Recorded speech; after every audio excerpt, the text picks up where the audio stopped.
Hi everyone, सी language के lecture series में आपका स्वागत है। आज हम लोग पढ़ेंगे कि डबल डायमेंशनल एरे को आप किस तरीके से फंक्शन में पास कर सकते हैं। याद रखिए, इसमें थोड़ी दिक्कत होती है लोगों को, क्योंकि इसमें एक हल्का सा ट्रिकी मेथड इस्तेमाल होता है कि अगर किसी डबल डायमेंशनल मेथड को आप फंक्शन के अंदर पास करना चाहते हैं तो क्या करेंगे। तो हम लोग इसको समझेंगे क्वेश्चन के माध्यम से। मान लीजिए कि हमारे पास एक मैट्रिक्स है 3x3 की, ये मैट्रिक्स हमारे पास है। हम चाहते हैं कि इस मैट्रिक्स के सिर्फ डायगोनल एलिमेंट्स प्रिंट हों। डायगोनल एलिमेंट्स आप समझ रहे हैं ना। जैसे ये मैट्रिक्स, टेक्निकली ये मैट्रिक्स में हमने क्या किया है, हमने कहा 1 2 3 4 5 6 7 8 9 ये हमारे एलिमेंट्स हैं। तो पहला डायगोनल कौन सा होगा? पहला डायगोनल आपको पता है कि पहला डायगोनल है ये वाला, ठीक है। एक डायगोनल पहला ये वाला है और दूसरा वाला ये वाला है। तो हमने कहा कि इन दो को छोड़ के बाकी एलिमेंट्स को हटा दिया जाए। तो आप देख रहे हैं कि ये पहला डायगोनल यहाँ पे प्रिंट हो गया आपका, और ये आपका पहला डायगोनल और ये आपका दूसरा डायगोनल। तो अब ये काम मैं किसी फंक्शन के माध्यम से करवाना चाहता हूँ। बस पेच यहाँ पर इतनी है कि ये काम मैं करना तो चाहता हूँ, लेकिन ये काम मैं किसी फंक्शन के माध्यम से करवाना चाह रहा हूँ, ठीक है। तो चलिए इसको समझते हैं हम लोग। अब पहली बात तो ये है कि मान लीजिए अगर एक मैट्रिक्स आपको डिक्लेयर करनी है, जैसे आपने कहा कि INT एक मैट्रिक्स है, ठीक है। ये मैट्रिक्स है 3x3।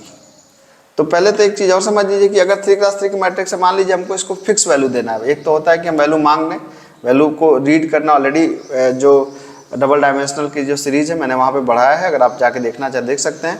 वैल्यू को फिक्स भी आप कर सकते हैं यहाँ से। मान लीजिए हमने ऐसे फिक्स कर दिया, पहला 1 2 और 3, दूसरी वैल्यू कर दिया हमने क्या 4 5 और 6, तीसरी वैल्यू क्या कर दिया हमने 7 8 और 9, ये कर दिया हमने इस तरीके से, ठीक है।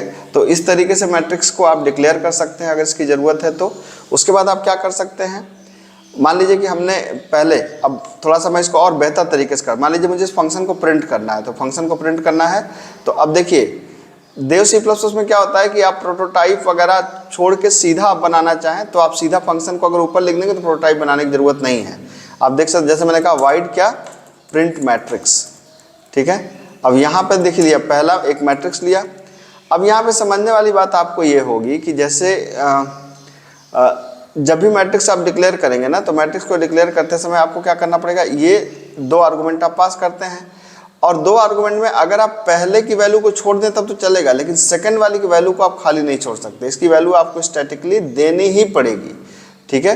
तो अब इसका तरीका एक तो ये होता है कि हम यहाँ पे एक मान लें साइज, जैसे हमने यहाँ पे रो और कॉलम की वैल्यू, तो कॉलम की वैल्यू कितनी है, कॉलम की वैल्यू 3 है। तो जनरली क्या है, ये मैट्रिक्स 3x3 है, तो हम कह सकते हैं कि यहाँ पे कॉलम को 3 मान लें और हैज़ डिफाइन रो को भी 3 मान लें। क्योंकि 3x3 है तो इसलिए एक से भी काम चल सकता था, लेकिन आप कंफ्यूज ना हो इसलिए मैंने इसको ऐसे कर दिया, ठीक। तो अब यहाँ पे आप क्या कर दें, यहाँ पे आप पास कर दें रो को और यहाँ पे पास कर दें आप कॉलम को, ठीक है। तो अब कहने का मतलब कि जब हम यहाँ पे आर्गूमेंट देंगे तो हमको एक बात समझने वाली है। क्या समझने वाली है कि सेकेंड वाला जो सबस्क्रिप्ट है यहाँ पे आपको वैल्यू देना मैंडेटरी और एक कांस्टेंट वैल्यू चाहिए। ऐसा नहीं कि आप कोई वेरिएबल दे दें, तो या तो हैज़ डिफाइन से बना करके दीजिए या तो कॉन्स्ट बना करके दीजिए। तो आपने यहाँ पे क्या पास कर दिया, कॉलम की वैल्यू पास कर दिया, ठीक है। अब मैट्रिक्स प्रिंट कैसे होगी, यहाँ पे INT I ले लीजिए, J ले लीजिए।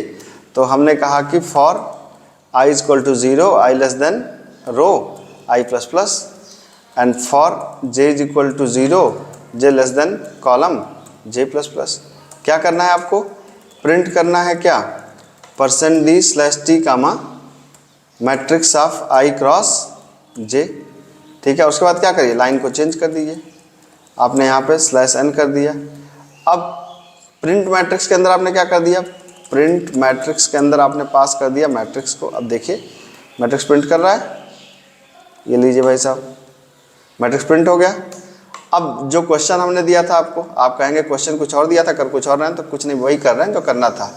अब देखिए, अब डायगोनल एलिमेंट्स को हमें प्रिंट कराना है, तो हमने एक फंक्शन फिर बना लिया, क्या वाइड, चूँकि पूरा मैट्रिक्स प्रिंट होना है इसलिए रिटर्न नहीं कर सकते, वाइड प्रिंट डाया, ठीक है। तो यहाँ पे हमने मैट्रिक्स को पास कर दिया। ये दूसरे कॉलम की वैल्यू आपको देनी पड़ेगी, अगर आप नहीं देंगे तो यहाँ एरर आ जाएगी, याद रखिएगा, ठीक।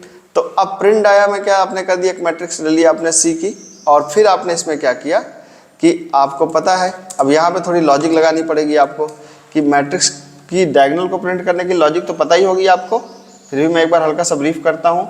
जैसे 0 0 0 1 0 2 1 0 1 1 1 2 2 0 2 1 2 2।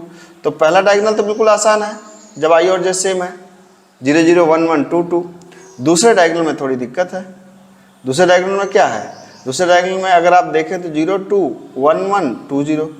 तो हालांकि इसको अलग अलग तरीके से अप्रोच कर सकते हैं, लेकिन अभी के लिए अगर आप सिंपल एक लॉजिक देखें 3 × 3 के रिस्पेक्ट में, तो सिंपल लॉजिक एक ये है कि जब आई और जे का सम क्या है 2 है तब प्रिंट कर दो। यहाँ पे देखिए 0 + 2 2 1 + 1 2 2 + 0 2। तो 3 × 3 के रिस्पेक्ट में काम कर जाएगा। तो अब यहाँ पे हमने क्या किया, मैट्रिक्स को प्रिंट करने की लॉजिक लगाई, i = 0 i < रो i++। फिर for j = 0 j < column j++। अब क्या किया आपने कि यदि i बराबर हो j के, एक बात तो ये हो कि i और j बराबर हो, यहाँ देख सकते हैं 0 0 1 1 2 2, ये दिख रहा है ना आपको, ये वाला सेक्शन 0 0 1 1 2 2। एक बात तो ये है, या तो इसके साथ में दूसरा क्या हो, दूसरा ये हो कि i और j दोनों को जोड़ने पे क्या है 2 आए। तो आप क्या कर सकते हैं, i + j = 2। जब ऐसा हो तभी मैट्रिक्स को प्रिंट करो। तो हमने कहा %d/t comma matrix of i × j को प्रिंट करो। ठीक है, उसके बाद क्या करो, हर लाइन चेंज होने पे लाइन को बदलना पड़ेगा आपको, /n आपने लगा दिया। ठीक, तो अब हमने फंक्शन का नाम बनाया था प्रिंट डाया। ठीक है, तो अब देखिए यहाँ पर आपने क्या किया, printf /n डायगोनल एलिमेंट्स। आप देख सकते हैं यहाँ पे मैंने प्रिंट डाया फंक्शन को कॉल किया, मैट्रिक्स को पास कर दिया। अब देखिए कितना आसान है। ठीक है, प्रिंट डायगोनल में 1 3 5 7, एक मिनट कुछ गड़बड़ हो रही है,